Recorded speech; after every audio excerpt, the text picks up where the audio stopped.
Y sin más dilación empezamos con los documentos privados. ¿Qué pasa con un documento privado producido en el extranjero que tiene que ser llevado a un proceso en Colombia? No hay que hacerle nada. Si el documento es privado, los documentos privados se reconocen de conformidad con lo establece el artículo 260 del Código Penal del Proceso.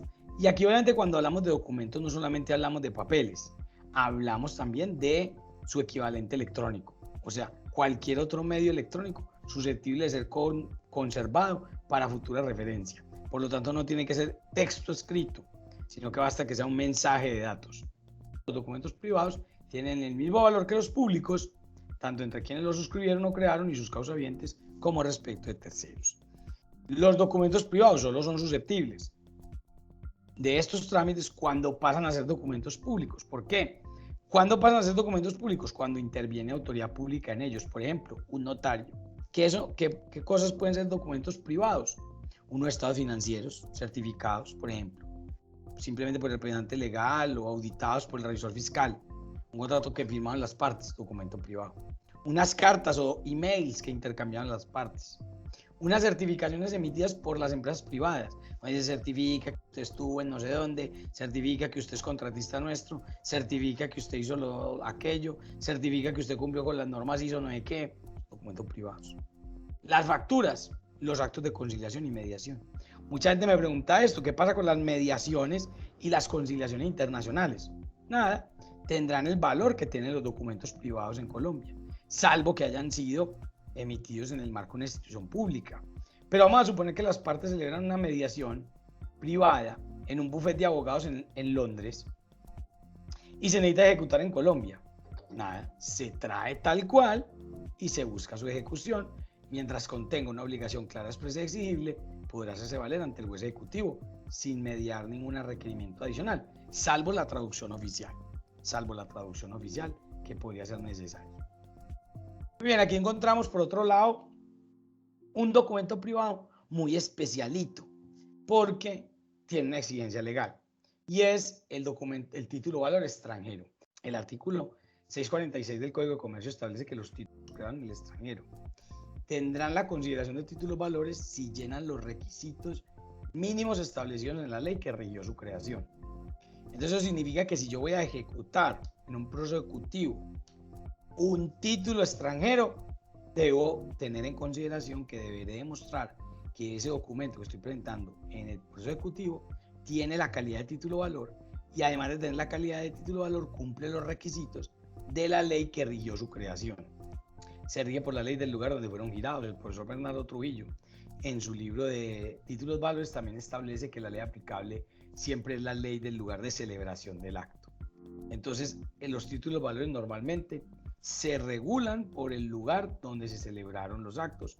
Esto, digamos, de alguna manera coincide con el planteamiento del Tratado de Montevideo. No obstante, el Tratado de Montevideo trae unas variaciones, o sea que un título puede estar regido en sus acciones directa y de regreso por el lugar donde se giró el título. Pero si el endoso se produce en otro país, las acciones derivadas del endoso del título se van a regular por las leyes donde se realizó dicho acto. Entonces el Tratado de Montevideo introduce unas variables sobre esa regla un poco complejas. Muy bien. Entonces, ¿cuál es la recomendación? Si voy a tratar de intentar una demanda ejecutiva con un título de valor extranjero, de una vez adjuntar la prueba del derecho extranjero, como lo hemos visto con base en el artículo 171 del Código Penal del Proceso, adjuntar la prueba del derecho extranjero y que indica que ese es un título de valor con base en esa ley y que cumple los requisitos de esa ley. Encontré un caso muy bueno, preparando esta clase, un caso muy interesante que ocurrió en Santa Marta, de un proceso ejecutivo que intentó Best Theratronics Limitada contra el Instituto de Cancerología del Magdalena, una sociedad extranjera, contra una sociedad colombiana, basada en una factura emitida en Canadá bajo las leyes canadienses, lógicamente. Entonces, este proceso pues da lugar a muchas discusiones, muchos debates, pero el tribunal, en primera instancia, se negó el mandamiento ejecutivo y en segunda instancia el tribunal le dijo, no señor, un momentico, espérese a ver. En primera instancia, el juez desconoció la factura argumentando que no aplicaba, o sea, que no satisfacía las normas de factura de la ley colombiana. Entonces el tribunal le dijo, no señor, Espérese, que es que usted no tiene por qué poner a mirar la ley colombiana. Es que esa es una factura extranjera, regida por leyes extranjeras. Y por lo tanto, vamos a verificar si cumple las normas de Canadá con base en las pruebas arribadas al proceso.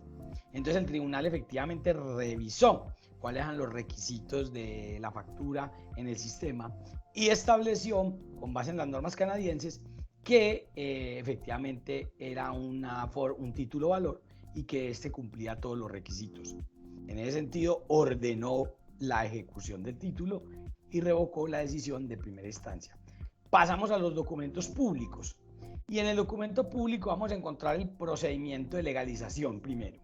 El procedimiento de legalización consiste en algo que ya vimos, que es el cónsul consulariza el documento público, exige unos requisitos para poder validar el documento público extranjero y con base en esos requisitos el cónsul pues va a consularizar el documento extranjero producido en el país donde él está, ¿cierto? Es el cónsul colombiano en el exterior.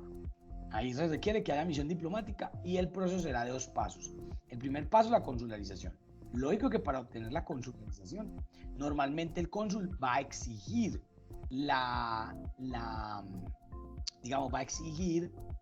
el cónsul va a exigir unos requisitos especiales para poder certificar ese documento, o sea, como para poder decir, este documento efectivamente es auténtico.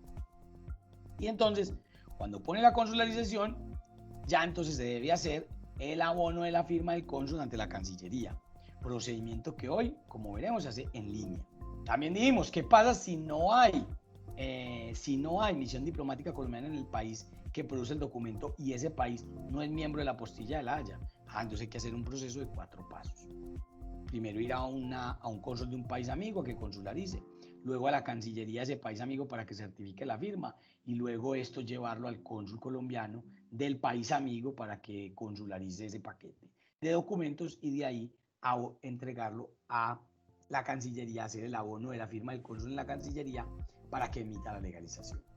Como es un procedimiento diplomático, a veces suele tardar mucho, ser costoso en algunos países y entonces surgió la iniciativa de derogar la legalización. Y entonces surge el Tratado de La Haya que busca abolir la legalización. Muy bien, nos dice el Código Penal del Proceso en el artículo 251 que regula el procedimiento que los documentos que cumplan con los anteriores requisitos se entenderán otorgados conforme a la ley del respectivo país. Entonces, una vez cumplidos los requisitos, dirá, este documento es legal a la luz de las leyes del país que rigió su creación, a la ley del país donde se hizo su creación. Muy bien, no se puede confundir la legalización con la función notarial de los cónsules. Los cónsules pueden fungir como notarios y de esa labor, entonces, su firma se reconoce directamente como se reconoce la firma de cualquier notario. O sea que en esos casos no hay que hacer el abono de la firma del cónsul. Por ejemplo, cuando voy y hago presentación personal de un poder o un cónsul emite una escritura pública. Entonces está claro para el sistema colombiano que los cónsules son notarios en el exterior y por lo tanto sus actuaciones se reconocen directamente. En esos casos no se requiere el abono de la firma del cónsul en el Ministerio de Relaciones Exteriores.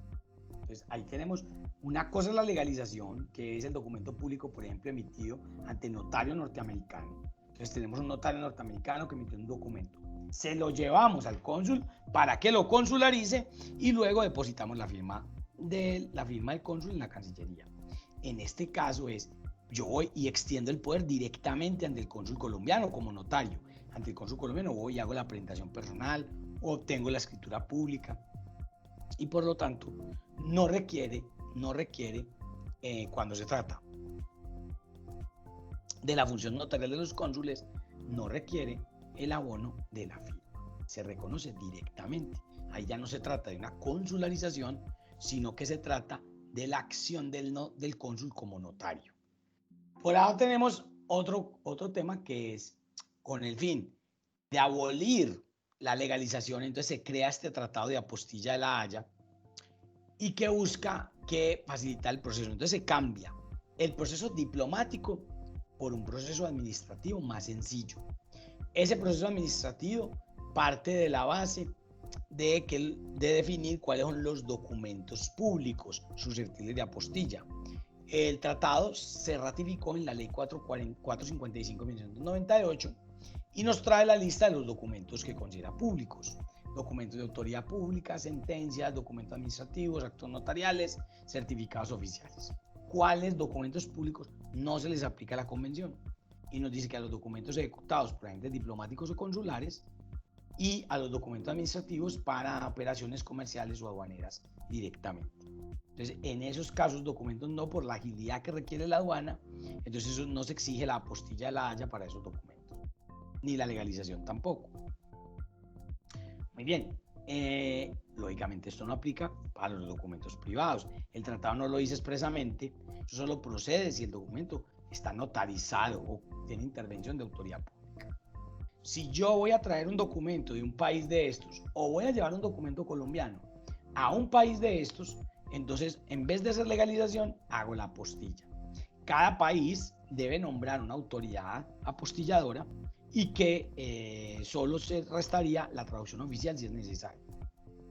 Y aquí tenemos dos muestras de apostillas, dos apostillas de muestra que son la colombiana y una apostilla viejita del Departamento de Estado, que es la autoridad apostilladora típicamente en los Estados Unidos. Típicamente son los departamentos de Estado de los diferentes estados. Hombre, se produjo un documento en China continental. ¿Cómo lo traemos? Un documento público.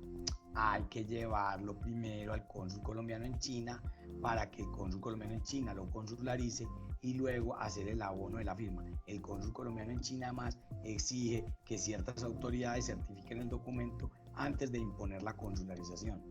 Hoy ya la legalización y la apostilla son 100% en línea desde el 1 de julio de 2016, como nos lo dice esta publicidad de la Cancillería. No obstante, ciertas apostillas en la Cancillería pues exigen unos procedimientos especiales. Dice que hay que obtener algún sello previo, tal como los del Ministerio de Educación, y hay otras apostillas especiales que exigen informarse bien en la página de la Cancillería cuáles son los procedimientos previos. Este procedimiento de legalización y apostilla y traducción oficial está regulado recientemente por la resolución 1959 del 2020. Muy poca gente conoce esas normas, que son ya las que dicen específicamente cómo se hace el trámite. Lógicamente, más informativo, lo que sale en el sitio web y en la plataforma es muy sencillo de hacer el proceso, y la apostilla, la legalización, te llegan al correo electrónico, de tal manera que simplemente podías enviar ambos documentos electrónicamente para su reconocimiento por parte de la autoridad extranjera o imprimirlos y enviarlos. Por otra parte, todos los documentos, sean privados, públicos, sentencias, deben llevar traducción oficial. El artículo 151 del Código Penal del Proceso establece que es una traducción efectuada por el Ministerio de Relaciones Exteriores, lo cual es falso, porque el Ministerio de Relaciones Exteriores no hace traducciones. Las traducciones lo hacen los traductores oficiales. Fíjense ustedes cómo dice el artículo 251, por un intérprete oficial o por un traductor designado por el juez.